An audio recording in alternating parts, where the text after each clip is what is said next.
was nearly 2 in the afternoon on August 1st, 1999, on a quiet residential street in Ozark, Alabama, called Herring Avenue, 6 full hours after the first call came in, before anyone found the small release lever tucked beneath the driver's side dash that popped the trunk open. When it did, 2 17-year-old girls were folded inside, each with a single gunshot wound to the head. One of them had turned 17 that exact day. Her name was Juanita Beasley. Everyone who knew her called her JB. The other was her best friend since middle school, Tracy Hollett. The two of them had left Dothan the night before to drive roughly 10 miles to a birthday party. They never arrived.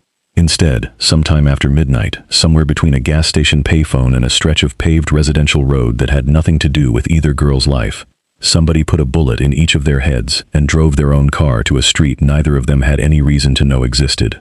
Welcome to Cold Crime Chronicles, where we uncover cold cases. Like the video, and subscribe to the channel for more cold case updates.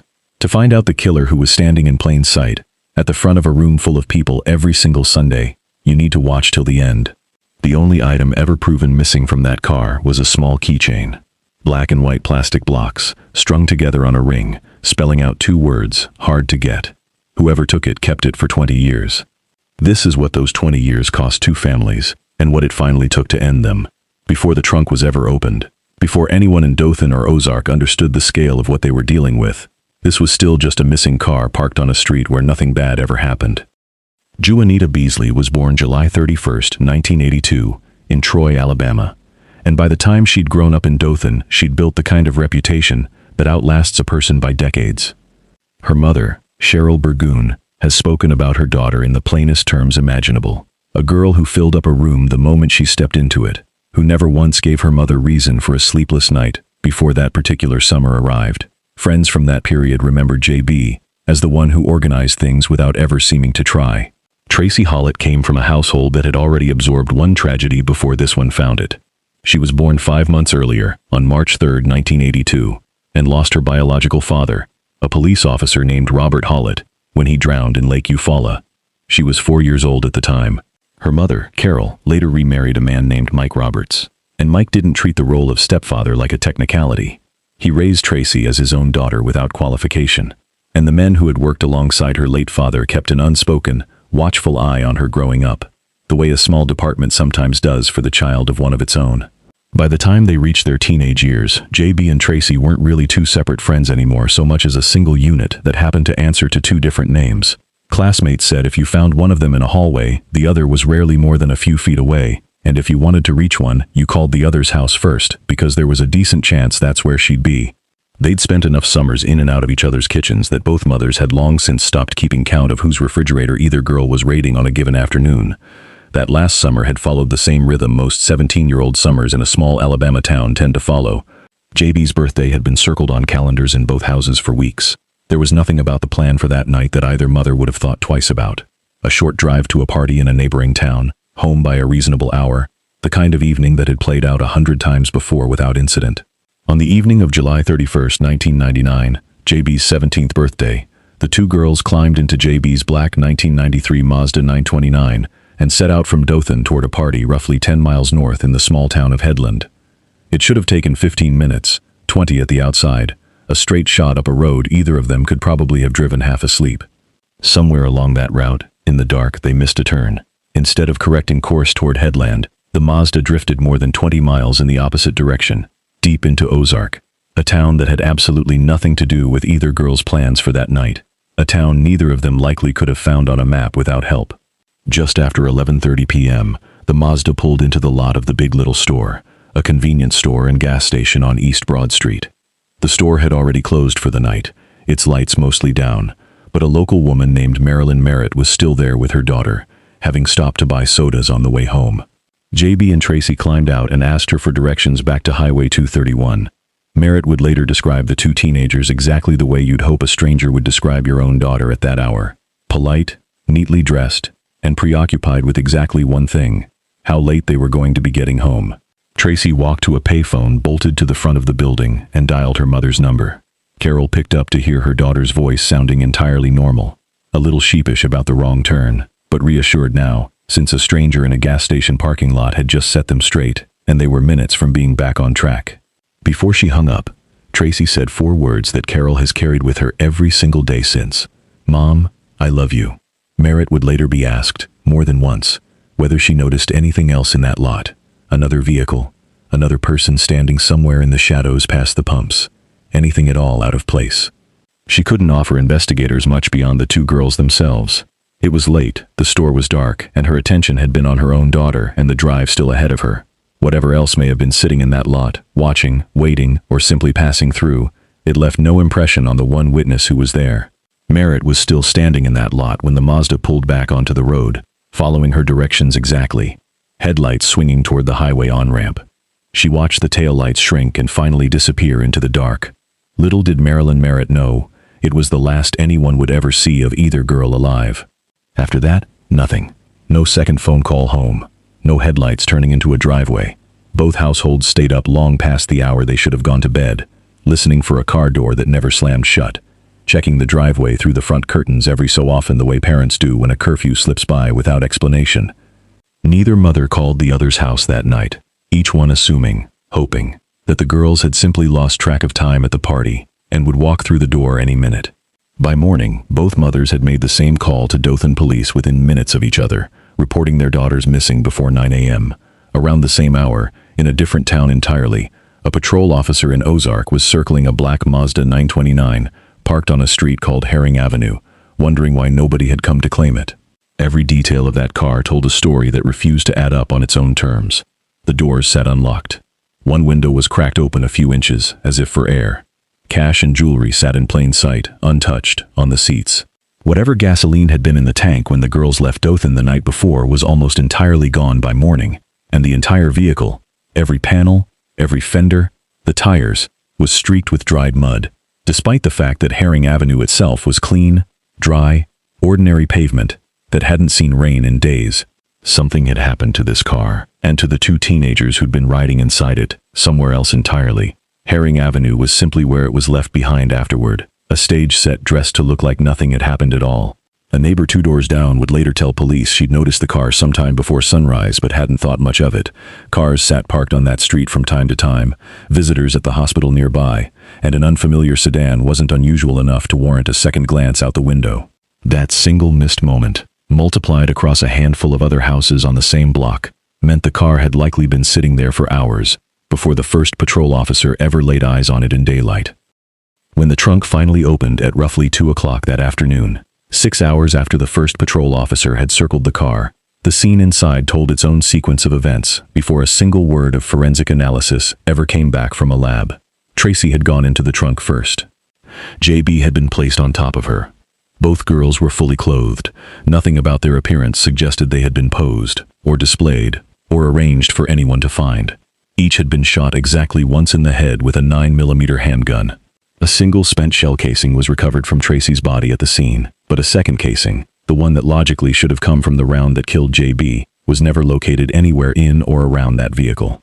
It simply wasn't there, as if the person responsible had taken the time, in the dark, in a hurry, to pick it back up. The physical condition of the girls themselves didn't match the location where they were ultimately discovered. Tracy's forearm carried fresh scratches, and thorns were still caught in the fabric of her pants. She had bought a brand new pair of sneakers only days before. By the time she was found, they were caked in mud past the soles. Both girls were soaked from the knee down, not the kind of damp that comes from a light rain, but the heavier, saturated wet that comes from wading through tall wild grass, or soft, waterlogged ground, in total darkness. Herring Avenue, again, was paved and bone dry. Wherever this happened to them, it happened somewhere else first. Somewhere with mud and briars and standing water, and the car was simply where the 2 of them, and whatever had happened to them, ended up afterward. Crime scene technicians spent the remainder of that afternoon and well into the evening processing the vehicle inch by inch. The mud itself would later be examined for composition, in the hope that it might point toward a specific field, ditch, or unpaved lot somewhere in the surrounding county. It never did. Alabama clay looks much the same from one back road to the next, and there was no shortage of back roads within a 20-mile radius of where the car was found. Robbery was ruled out almost immediately by the responding detectives, and it wasn't a close call. Nothing of resale value had been taken from the vehicle, from the girls' wallets resting on the seats, driver's license sitting in plain view on the dashboard to the jewelry left untouched. Nothing that would suggest financial motive of any kind. The only item that had vanished entirely was that small plastic keychain that had hung from JB's keyring. Black and white interlocking blocks spelling out 2 words, hard to get. Whoever had done this hadn't taken anything that could be sold or pawned or turned into cash. They had taken a souvenir, the kind of object a person keeps, specifically because of what it reminds them of, not because of what it's worth. Behavioral analysts who later reviewed the case would point to that detail as one of its most telling. Offenders who take a small, personal item rather than anything of monetary value are frequently keeping a private trophy, something meant to be handled privately, later, away from anyone who could ever ask what it was or where it came from. The initial examination at the scene found no obvious sign of sexual assault on either girl, and toxicology results for both came back entirely clean.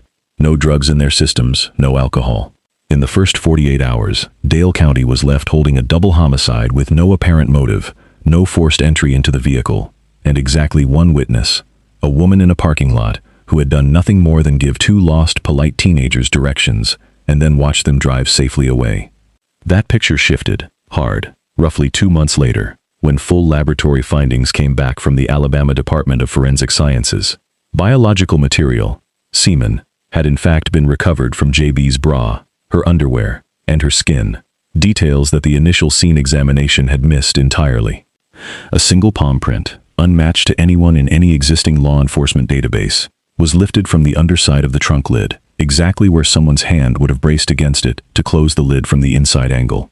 Dale County District Attorney David Emery put the county's revised understanding of the crime on public record in blunt, unambiguous terms, standing in front of local cameras with a level of candor that surprised some residents at the time. Whatever had happened to JB Beasley that night had been sexual in nature, and finding the person responsible for that assault would mean finding the same person who had put both girls into that trunk. It was, in effect, a public admission that the case the department had spent 2 months building around robbery and random violence had been the wrong case entirely, and that they were starting over from a different premise, with a clock that had already been running for 8 weeks. The DNA sample was run first against Alabama's own state criminal database. Nothing came back. It was then run against the FBI's National Index, known as CODIS, a system built specifically to catch repeat offenders by cross-referencing crime scene evidence against the genetic profiles of people who have previously been arrested or convicted. Nothing there either, not a partial hit, not a near match, nothing at all. The sample itself was flawless by every scientific measure, complete, uncontaminated, precise enough to identify exactly one human being on the entire planet with total certainty. The obstacle wasn't the science. The obstacle was that the man who left it had never given a single police department, in any state, in any decade, a reason to put his DNA on file anywhere. He had no arrest record to search against. As far as every database in American law enforcement was concerned, he was a ghost, standing in plain daylight, walking the same streets as everyone looking for him. The lab could tell Dale County, with total scientific confidence, that the man they were looking for was real, specific, and 100% identifiable the moment his DNA ever landed in a system somewhere. What the lab could not do was make that moment arrive any faster. Every year that passed without an arrest elsewhere in the country, without so much as a traffic stop that happened to require a cheek swab, was another year the sample sat waiting for a comparison that simply never came. Word of 2 dead teenagers found in the trunk of their own car moved through Dothan and Ozark the way a sudden change in weather moves through a small town. Impossible to ignore, impossible to explain away. A community reward fund climbed past $15,000 in local donations within a matter of weeks, contributed in small amounts by people who had never met either family but felt they owed something to the effort of finding an answer. Governor Don Siegelman added another $10,000 from the state on top of it, a figure large enough at the time to make front-page news across southeast Alabama on its own. Every unfamiliar face in a grocery store checkout line, every truck idling a beat too long at a red light, now carried a question that hadn't existed a month earlier. What followed was one of the largest manhunts either county had mounted in living memory for a single case. More than 500 people were interviewed over the following months, some of them multiple times as new details emerged, and old alibis needed rechecking against updated timelines. Every residential block within a mile of Herring Avenue was walked door to door, more than once, detectives asking the same handful of questions at house after house. Had anyone heard a car engine that night? Had anyone seen headlights turn onto the street after midnight? Had anyone noticed anything at all that felt even slightly out of place? DNA samples were voluntarily or compulsorily drawn from more than 70 men considered possible suspects at one point or another. Every single comparison came back negative. one after another, month after month. Local businesses in both towns reported a noticeable change in habits that fall. Women driving in pairs after dark who used to drive alone without a second thought. Parents calling ahead to confirm arrival times for trips that had never required confirmation before. Dothan High School reportedly saw a spike in students requesting rides home rather than walking the short distances they'd always walked. None of it was mandated by anyone. It simply happened, town-wide, the way fear tends to spread once it's been given a concrete enough reason to. On September 1st, roughly 4 weeks after the trunk was first opened, a 28-year-old part-time mechanic named Johnny Barentine walked into the Ozark police station entirely on his own and said he had information about the case. Detectives sat him down and started recording, treating the walk-in with the seriousness any voluntary confession in a stalled double homicide investigation demands. Over the following 4 hours, his account changed 6 separate times, each version growing more specific and more elaborate than the one before it, as though he were building the story in real time to match whatever reaction he thought he was getting from the men across the table. He began by claiming he had simply seen a black truck near Herring Avenue on the night the girls disappeared. By his 6th and final version, he was describing a tattooed stranger who had climbed into the girls' car, directed them to Herring Avenue, and shot both of them dead while Barentine himself waited nearby in his own vehicle, too frightened, he claimed, to intervene. He was arrested that same day, and word moved through both towns almost as fast as it had the day the trunk was opened. For a brief, sharp stretch, long enough for the reward posters to nearly come down, long enough for a few local reporters to file stories implying an arrest was imminent. Both towns genuinely believed the case had broken. It hadn't. Across every version of Barentine's changing story, he had never once mentioned anything sexual happening to JB, and the semen recovered from her clothing remained the single most important, most specific piece of physical evidence in the entire file. The tattooed stranger he'd pointed to as the actual shooter turned out to have a confirmed, verifiable alibi for that night. When DNA results eventually came back on both Barentine and the man he'd named, both men were excluded completely, with zero ambiguity. Placed in front of a grand jury, his account collapsed entirely under its own contradictions. He ultimately admitted he had invented the whole thing, hoping to collect the reward money that had been climbing steadily for weeks. He hadn't been anywhere near the scene. He hadn't witnessed anything at all. The grand jury declined to indict, and the investigation was left materially worse off than before. Its limited resources and its detectives' attention burned for a month chasing a story that had never been true. Other threads followed an almost identical arc. A promising beginning. Weeks of work, then nothing. Then there was the footage. A security camera mounted at the Big Little store had captured a blurry, low-resolution image of a small white pickup truck sitting at the gas pumps at the exact time Tracy stood at the payphone talking to her mother. No gas was ever purchased at that pump during that window, and nobody in Ozark recognized the vehicle when the image was released to local media. Not one person came forward to identify the truck or the person behind its wheel. It simply vanished from the record entirely, along with whoever had been sitting there watching 2 lost teenagers ask a stranger for directions. Each lead followed the same rhythm, a spark of real hope. Weeks or months of dedicated effort, and then total collapse. The case file grew thicker, with documented dead ends, and no thinner in terms of an actual name to pursue. The case went cold in every official sense. For Carol Roberts, it never did, not for a single day. She has said publicly that she did not sleep through one full night after July 31st, 1999, that she would wake in the dark, convinced she could hear her daughter's voice. Her husband Mike attended every hearing, every scheduled press conference, every update for the rest of his life, including the long stretch of years when there was nothing new to report at all. The case resurfaced periodically in the years that followed, a segment on America's Most Wanted in 2000, another on the program Haunting Evidence in 2007, each broadcast generating a fresh wave of tips from across the country, and neither one producing an actual name.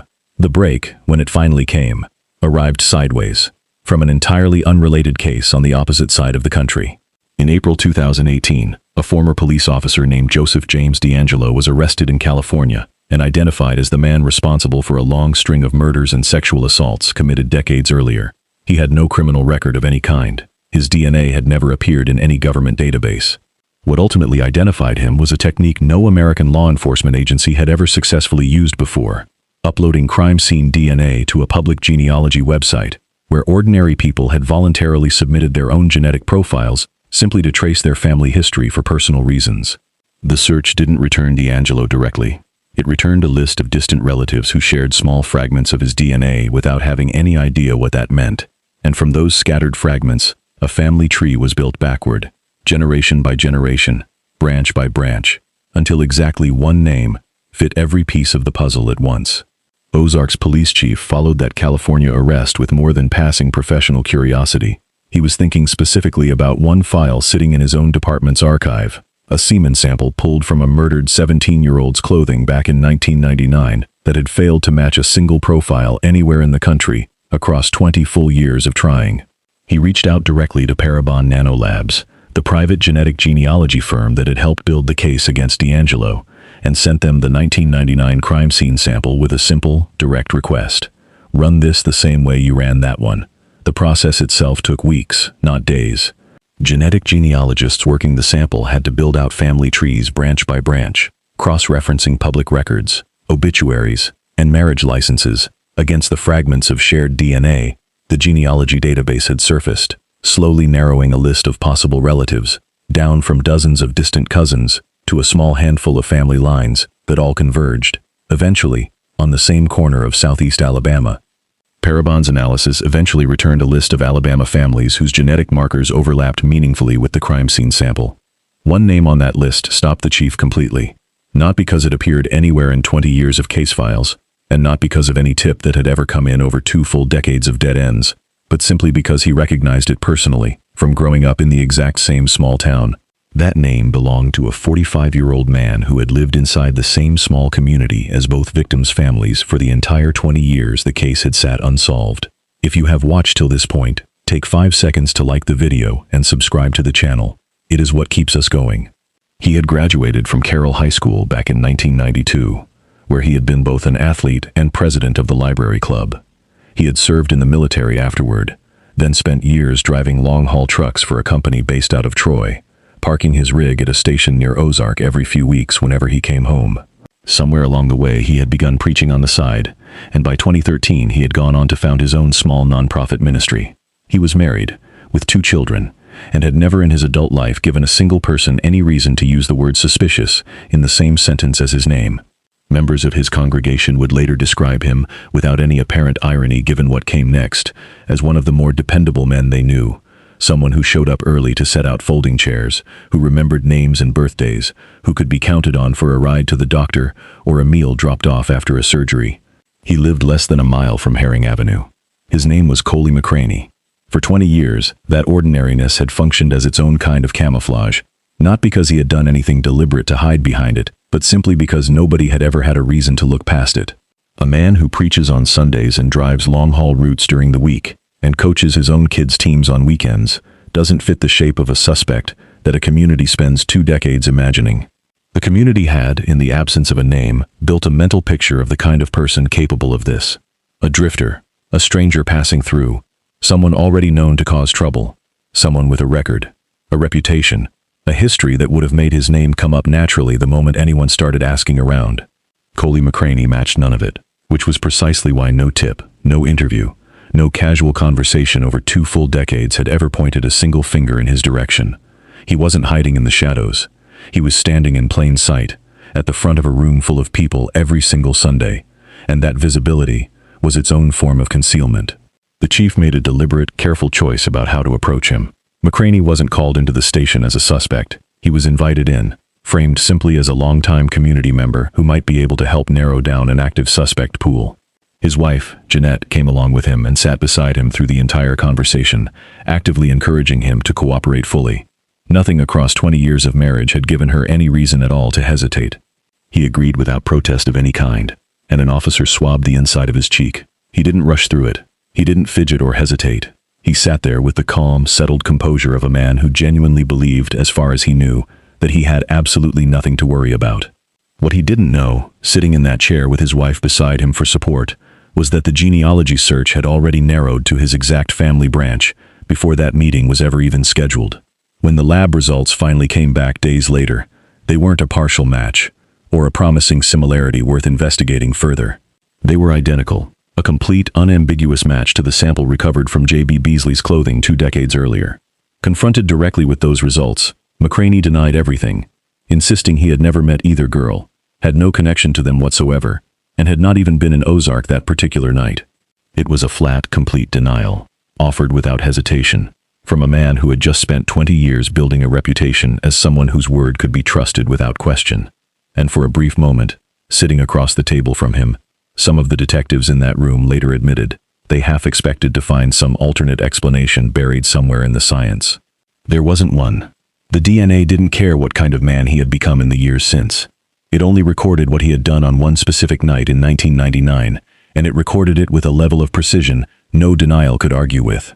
On March 15, 2019, Coley McCraney was arrested at his home and formally charged with 4 counts of capital murder and 1 count of rape, the same home where he'd raised 2 children and hosted congregation members for meals over the preceding years, less than a mile from the street where 2 17-year-olds had been left in a trunk 2 decades earlier.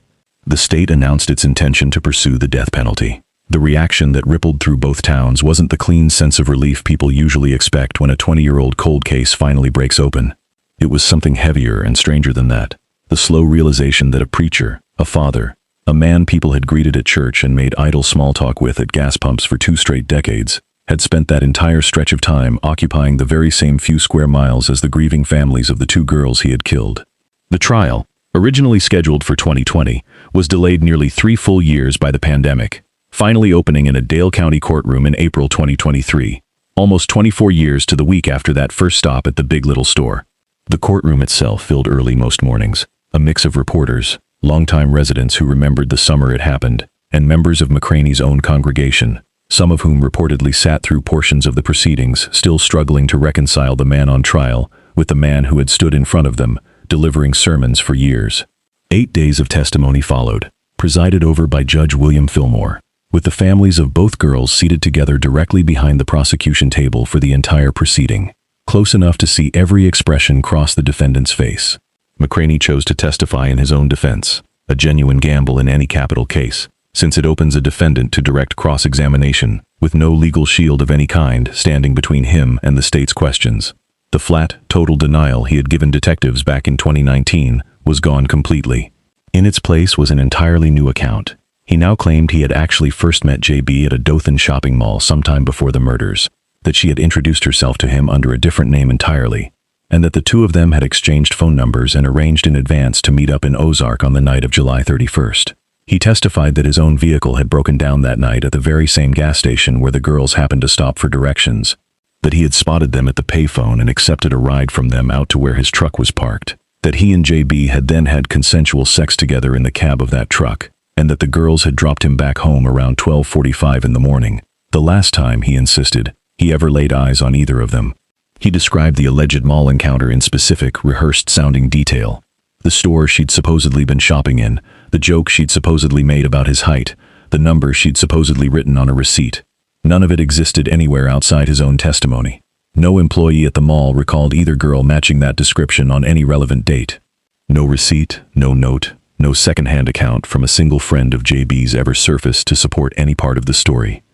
Asked directly why he had flatly denied any of this back in 2019 when detectives first questioned him, he said simply that he had been afraid his wife would find out. The prosecution took that account apart methodically, piece by piece, in front of the jury. There was no phone record of any kind, no independent witness, no evidence whatsoever placing McCraney and JB in any kind of contact before that specific night. Marilyn Merritt testified again, more than 2 decades after she'd first given a statement about that night, describing 2 lost, anxious teenagers, focused entirely on one single thing: getting back home to Dothan as quickly as possible. She recalled the exchange in detail even after all those years, the way one of the girls had repeated the directions back to her twice to make sure she had them right. The mention of a party they were already running late for. Nothing about their behavior in that parking lot, she said, suggested in any way that they were on their way to secretly meet anyone at all. If anything, she told the jury, they had seemed like 2 girls who wanted nothing more than to be back on the road toward home as fast as possible. Tracy's own recorded phone call to her mother, placed mere minutes before the murders occurred, confirmed the exact same thing independently. The 2 of them were heading straight home, not toward any kind of planned rendezvous. Alabama's Attorney General personally walked McCraney step by step through his own account during cross-examination, laying out a timeline in which he claimed to have met a total stranger, ridden with her to his truck, had sex, and been dropped safely back at his own front door, all within roughly 45 minutes. He read the sequence back slowly, deliberately, letting each step sit in the air of the courtroom for a moment, before moving to the next one, so that the jury could hear for themselves just how much McCraney's version asked them to accept, inside a window barely long enough to drive across town and back. Several jurors were seen glancing toward the defense table as the timeline was read aloud, their expressions doing more work than any objection the defense could have raised. The Attorney General's response needed almost no elaboration at all. That happened awfully fast, didn't it? Then came Jeanette, compelled by subpoena to testify, the same woman who had driven her husband to the police station back in 2019 and personally urged him to cooperate, now told a Dale County jury, under oath, that on the night of July 31st, 1999, her husband had left their house around 10 o'clock that evening. Their normal, established routine had him home again by 11:30 at the latest. That particular night, he hadn't walked back through their front door until 12:45 in the morning, and the explanation he'd given her at the time, without hesitation, was car trouble. At the exact same gas station where two teenage girls had stood at a payphone, making the last phone call home either of them would ever make. She testified in a flat, careful voice. According to those present in the courtroom, the voice of someone reciting facts she had gone over in her head so many times in the preceding weeks that the emotion had been worn smooth off the edges of them. 20 years of building a life with this man had not prepared her for the specific task of placing him, under oath, at the exact hour and the exact gas station where two girls had made their last phone call home. She did not look at her husband while she spoke. When she finished, she was excused, and she did not return to the courtroom for the remainder of the proceedings. The jury deliberated for less time than the 8 days of testimony might have suggested, a fact that struck several courtroom observers as its own kind of statement, that despite the elaborate account McCraney had offered from the stand, the physical evidence connecting him to that trunk had left the 12 of them very little room for genuine doubt. On April 26, 2023, the jury returned its verdict after 8 days of testimony. Guilty on all 4 counts of capital murder, tied directly to the deaths of both girls during the commission of a rape and the deliberate use of JB's own car as an instrument in the crime itself. Sentencing came the very next day. Before the jury retired to deliberate on a punishment, both families were given the opportunity to address the court directly. What each of them said in that room, after 24 years of waiting for the chance to say anything at all, was never going to be enough to close a wound that size. But it was, for the first time in nearly a quarter century, being said to a room that finally had a name to attach it to. The state had formally sought the death penalty. The jury chose life without the possibility of parole. When the verdict was finally read aloud in that Dale County courtroom, Carol Roberts sat completely still in her seat. She didn't speak. She didn't move. Afterward, standing outside the courthouse, she told reporters she felt stunned, that after 24 straight years of waiting, someone was finally, actually being held accountable for what had happened to her daughter and to JB. Cheryl Burgoon, JB's mother, seated just beside her, leaned forward in her seat and wept openly. 24 years of restraint finally giving way all at once. Where Carol had spoken publicly and often about the toll of those 2 decades, Cheryl had carried her grief in a quieter register the entire time, rarely giving interviews, rarely appearing in the anniversary segments that ran most Julys. That difference in how the two mothers processed the same loss, in public, over 24 years, never changed the weight either one of them was carrying underneath it. Mike Roberts had been sitting in the front row of that courtroom every single day of the trial, the exact same way he had shown up to every hearing and every scheduled briefing for 24 consecutive years, including the long years that produced absolutely nothing new to report at all. He lived just long enough, in the end, to hear a jury of his neighbors say the word guilty out loud in open court. Less than a year after the trial concluded, he passed away at the age of 74, having spent nearly a quarter century of his life showing up for a daughter who could no longer show up for herself. News of McCraney's arrest, and later his conviction, moved through his own congregation with a different kind of weight entirely than it carried in the rest of the county. Spirit and Truth Lifeline Ministries, the small nonprofit he had founded in 2013, effectively dissolved in the aftermath. Members who had sat under his preaching for years were left to reconcile 2 irreconcilable versions of the same man, the one who had stood at the front of their gatherings offering comfort, and the one a jury had just found responsible for 2 of the most violent deaths their region had ever seen. Some stopped attending church altogether for a time. Others simply never spoke of him again. In Dothan and Ozark, the memorial along Herring Avenue that had gone up not long after the murders in 1999 had spent 2 decades weathering in the Alabama humidity, repainted occasionally by volunteers, visited quietly on the anniversary each year by people who had never known either girl personally but understood, in the way small towns do, that this was simply a place you paused at when you passed it. After the conviction, visits to that spot reportedly increased for a season. People leaving flowers, small handwritten notes, the ordinary gestures communities make when a wound finally gets a name attached to it, even if the naming can't undo any of what happened. From a prison telephone inside William E. Donaldson Correctional Facility in Bessemer, Alabama, Coley McCraney told a reporter afterward that he still maintained his innocence, that people could call him whatever they wanted to call him now, but that he had not killed those girls. The DNA sample that had sat sealed and untouched in a state lab for 2 full decades, waiting patiently for a name that turned out to belong to a man living less than a single mile down the road the entire time, said otherwise, with total scientific finality. What the case leaves behind, beyond the verdict itself, is a harder question that neither town has fully settled. How a person can occupy the same small radius as a family in mourning for 20 straight years, the same grocery stores, the same church parking lots, the same 2-lane roads, without once being seen for what he actually was. The technology that eventually caught up to him didn't exist in 1999. It's worth remembering that for the first 19 of those 20 years, there was genuinely no tool on Earth capable of finding him. Last year was simply the first time one existed. For law enforcement across the country, the case became one more entry in a growing list of homicides solved through the genealogy technique, proof that a method born out of one investigation could reach backward, years later, into a completely unrelated file sitting in a completely different state, and finally close it. For Dothan and Ozark specifically, it meant something more immediate and less abstract. A name, a face, a verdict, and the quiet, permanent end of 2 decades spent wondering whether the answer would ever come at all. On the evening of July 31, 1999, a girl who had just turned 17 years old that same day left Dothan with her closest friend to go celebrate a birthday 10 miles up the road.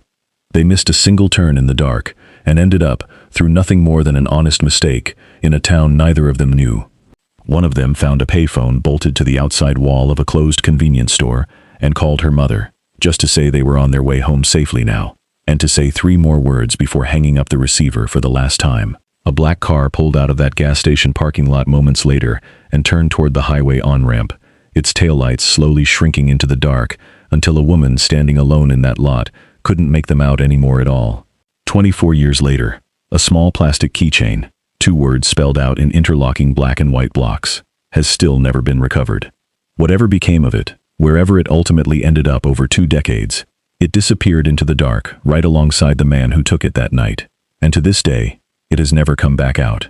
Drop a comment on your thoughts and what time you are watching. We read every single comment.